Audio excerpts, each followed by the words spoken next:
تو رسول اللہ صلی اللہ علیہ وسلم اور آپ سے پہلے تمام انبیاء علیہم السلام نے حج کی سعادت حاصل کی ہے، اور یہ وہ عبادت ہے جسے اللہ تبارک و تعالی نے صاحب استطاعت لوگوں پر فرض قرار دیا۔ اس کی فضیلت کے بارے میں نبی کریم صلی اللہ علیہ وسلم سے متعدد روایات منقول ہیں۔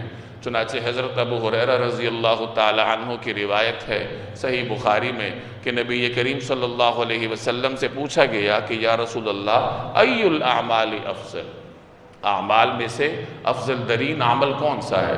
تو آپ صلی اللہ علیہ وسلم نے فرمایا کہ ایمان، اللہ اور اس کے رسول پر ایمان رکھنا یہ سب سے افضل ترین عمل ہے۔ تو پوچھا گیا کہ اس کے بعد کون سا عمل افضل ہے؟ آپ نے فرمایا جہاد فی سبیل اللہ۔ پوچھا گیا اس کے بعد کون سا عمل افضل ہے؟ آپ نے فرمایا حج مبرور، کہ حج مبرور افضل ترین عمل ہے۔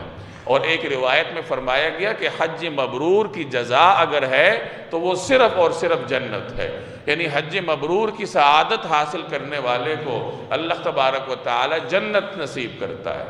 حج مبرور کی تفصیلات میں علماء فرماتے ہیں کہ جو شخص حج کرے اور سنت طریقے کے مطابق کرے، اس میں کوئی گناہ نہ کرے، کوئی غیر شرعی کام نہ کرے، آداب کو مد نظر رکھتے ہوئے حج کرے، اور اس کا حج اللہ کے ہاں شرف قبولیت بھی حاصل کرے، اور حج سے واپس آنے کے بعد وہ اپنی زندگی کو سنت کے مطابق گزارے، تو جس آدمی کو یہ سعادت حاصل ہو جائے تو گویا اسے حج مبرور کی سعادت حاصل ہو گئی۔